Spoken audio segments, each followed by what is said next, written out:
আপনাদের কম্পিউটারের H61 motherboard যদি খারাপ হয়ে গিয়ে থাকে আর যদি মার্কেটে এই মাদারবোর্ড খুঁজে না পান, কারণ আসুস, গিগাবাইট এই সমস্ত নামি দামি কোম্পানি H61 মাদারবোর্ড তৈরি করা বন্ধ করে দিয়েছে, তাহলে খুব সহজে এই সমস্ত চাইনিজ মাদারবোর্ডগুলোর সাহায্যে আপনারা আপনাদের i3, i5 বা i7 এর সেকেন্ড জেনারেশন কম্পিউটারগুলোকে আপগ্রেড করে নিতে পারেন এই H61 মাদারবোর্ডের মাধ্যমে। এটা হলো ল্যাবকেয়ারের H61 মাদারবোর্ড। আজকে এই মাদারবোর্ডটা আপনাদের সামনে আনবক্সিং করছি আর এর সমস্ত ফিচার্স আপনাদেরকে দেখাচ্ছি। এটা হলো ল্যাবকেয়ার H61 মাদারবোর্ড।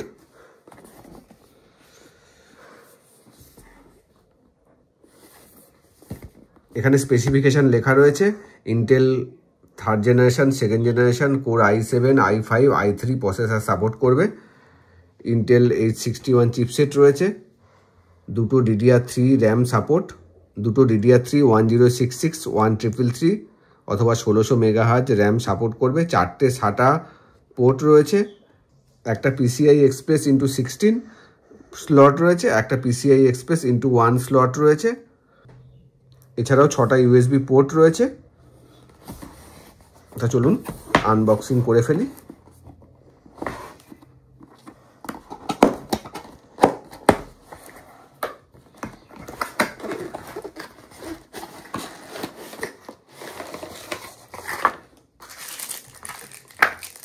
এখানে ব্যাক প্যানেল,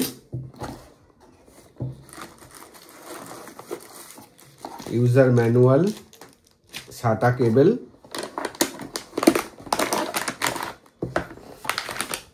আর একটা ড্রাইভার সিডি রয়েছে।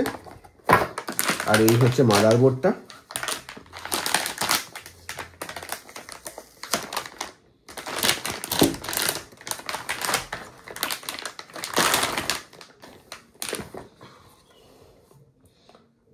এই হলো মাদারবোর্ড।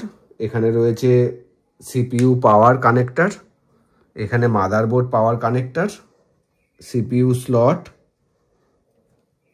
NVMe SSD স্লট রয়েছে, যার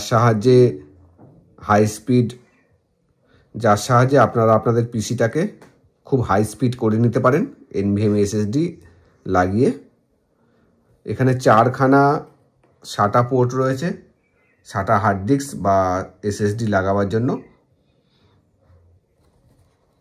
এখানে পিছনে দেখুন 4খানা USB 2.0 স্লট রয়েছে, 2খানা USB 3.0 স্লট রয়েছে, একটা VGA কানেক্টর, একটা HDMI কানেক্টর। সাইমালটেনিয়াসলি 2খানা মনিটর চলবে, LAN port, audio connector. PCI Express slot রয়েছে গ্রাফিক্স কার্ডের জন্য। খুব ভালো একটা মাদারবোর্ড, 3 বছরের ওয়ারেন্টি রয়েছে, সার্ভিস সেন্টারও অ্যাভেলেবেল। এই মাদারবোর্ডটা একটু কস্টলি, 1300 টাকা দাম পড়বে, 3 বছরের ওয়ারেন্টি। আমি ডেসক্রিপশানে লিঙ্ক দিয়ে দেবো কেনার জন্য। তো এই হলো ল্যাবকেয়ারের মাদারবোর্ডের আনবক্সিং।